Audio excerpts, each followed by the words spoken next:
What's up, everybody? Out here in the middle of an undisclosed location in northern Utah. Woke up super early around 5:30 a.m., headed out here around 6 a.m.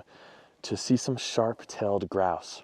The first birds that we spotted was a western meadowlark out in the distance, and as we walked out here, there was an incredible sunset, one that I've never seen before. Absolutely incredible. It had like fingers pointing out, just absolutely beautiful. We ended up finding the sharp-tailed grouse. Although the grass is pretty tall, we still got some views of the birds, so enjoy these views of the sharp-tailed grouse. Now, before we get started with this footage real quick, I just want to mention that there was a northern harrier dive bombing the grouse at certain times, so the grouse do flush. We were several hundred yards away with scopes, hence why the camera did not get super close footage or anything of these birds.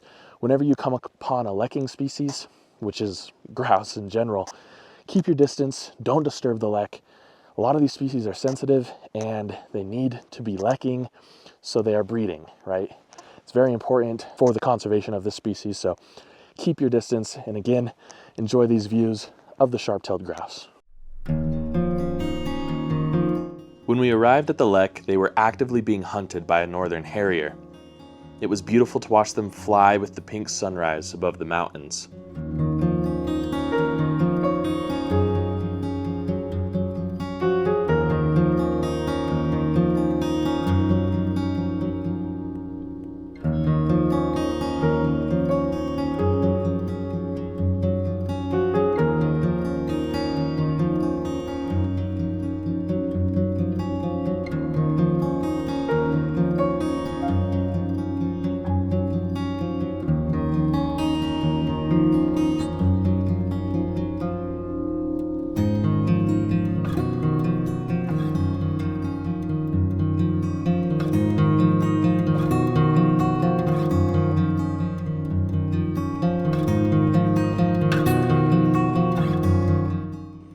Occasionally, the grouse would fly up into the air.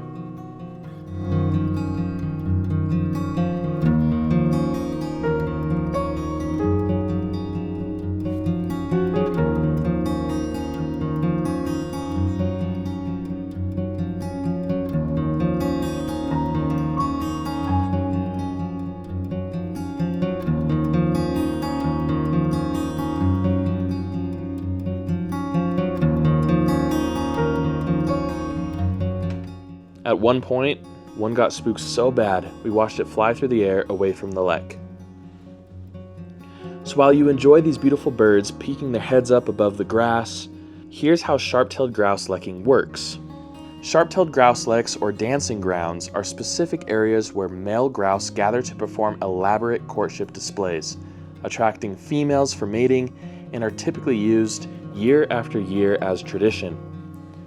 Male grouse engage in a series of behaviors to attract females, including stomping, wing displays or dancing, air sac inflation. Yes, they literally inflate air sacs in their neck, and this makes a really cool gulping type sound.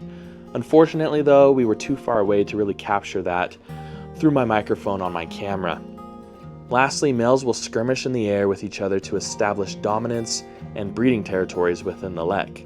Grouse prefer to choose lekking sites with relatively low vegetation for predator detection. They like lekking on hills, as you can see in this video. Now, the coolest part about sharp-tailed grouse is that most of the time they will return to the same lek year after year. This makes them extremely important for conservation efforts to preserve the land. A lot of lekking species are endangered because of habitat loss and the loss of traditional lekking sites. This is why I'm also protecting this lek site and location, as it's extremely important for conservation efforts. Now, if you thought this was cool, hang in there a second. We got better views of the grouse, and something that I couldn't believe happened. We were heading to our next location and we came across some more grouse. These ones were much closer and the grass is not tall at all. So more looks at these sharp-tailed grouse. Absolutely incredible. Yeah, enjoy.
Quick stop out here in the middle of nowhere. There's some water out there, and we got some trumpeter swans out in the water, and then they flew by, so pretty cool to see those.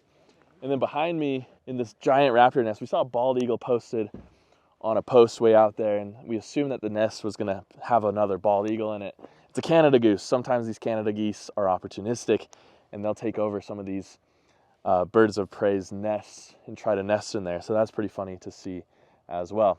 We're gonna continue on and see what other birds we find. Oh, no, he's just recording.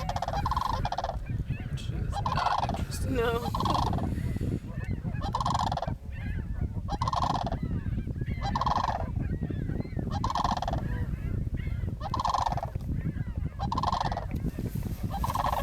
All right, guys, I hope you thought that video was cool. I'm sorry for the shorter video and a lot of narration in this one.